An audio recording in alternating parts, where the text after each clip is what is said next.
Now, our guest today, Sportswriter Josh Planos, is joining us live via Zoom from Lincoln, Nebraska in the U.S. Josh, we've got you back here. Josh, we asked you for your picks in the MVP race. Let's start off, of course, with the obvious choice, Joel Embiid of the Philadelphia 76ers. Let's talk about him. He's the reigning MVP, and he's also the current leading scorer in the league. Now, here are his numbers this season so far: 35 points per game, over 11 rebounds, 6 assists, and 3 blocks per game in 30 minutes of play. We'll get those numbers up on the screen. There they are. Now, the Sixers are 4th in the NBA with 21 wins and 9 losses. Now, how has the process been for Embiid this season? Josh? Well, for those who thought this guy would diminish without James Harden, I got news for you. He's been phenomenal. He's been even better this season than he was the first time he won this award. Embiid has really only gotten better at everything, right? He's incredible on the interior. He's shooting, a career best from the outside. He's performing at a higher level than his MVP season, and he's putting up 35 points a game, which is absurd, really, in today's NBA. I think he's averaging a career high in assists. So I think the process is fully working out in Philly. And nobody would attest to that more than Tyrese Maxey, his running mate, who is also having the best season of his career. So even without James Harden, I think you've seen Embiid able to, keep this team not only afloat, but competitive in the East, one of the best teams in the East, and elevate one of his teammates to the point where he might be included in the All-Star game as well.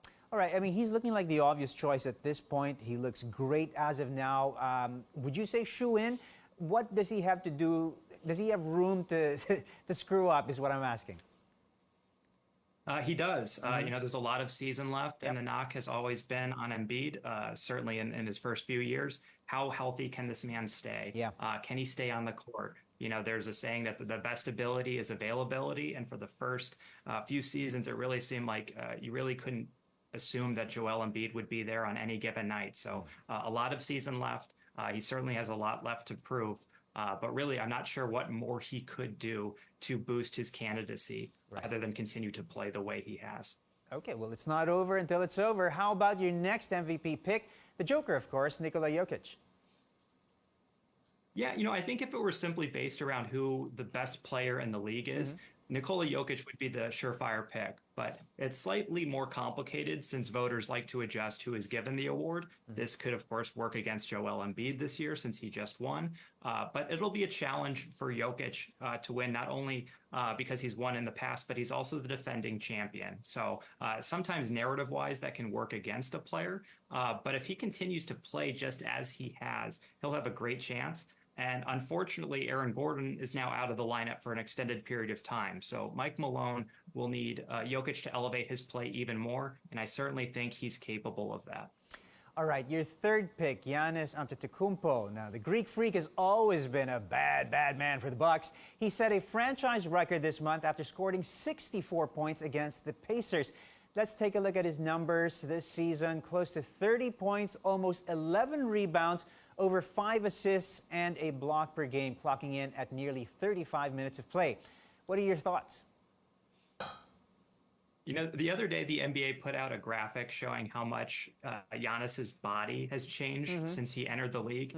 He just looks like a completely different person. I mean, he truly looks like he could eat that rookie that came into the league all of those years ago. And his game is unstoppable right now as a result, which is really scary for opposing defenses since Damian Lillard, remember, is an all-star who's still just kind of getting the feel of things in Milwaukee. So it's only going to get worse for opposing defenses once they develop that chemistry, which can only be developed over time and repetition. So I think Giannis is right there in the MVP race.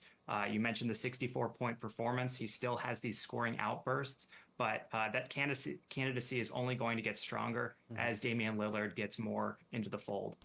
All right, I'm going to put you again on the spot here, Josh. I mean, we've gone through their numbers, but then again, the numbers don't lie. And really, if it was up to the numbers, we'd have a clear MVP at the end of voting. But voting does happen according to different criteria. And I don't know if perhaps break it down for more casual fans like myself.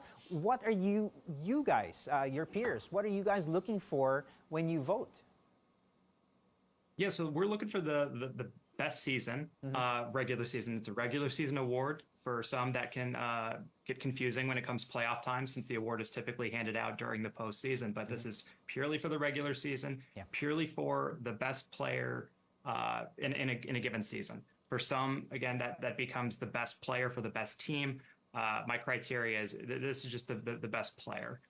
The player where if you remove them from the team, that team would essentially crater. Right. So for me, you look at a player like Joel Embiid, who statistically has that profile that you want in an MVP, but also if you realistically remove this man from the lineup, Philadelphia would not be going to the postseason. And so I think if you marry those two concepts, you get ultimately, a candidate for the award. Unfortunately, historically, this has not been an award that is given to a team that doesn't go to the playoffs or a team that is uncompetitive. So there is a certain baseline that needs to be met from a team perspective, but it is an individual award, and specifically an award for someone who exceeds during the regular season.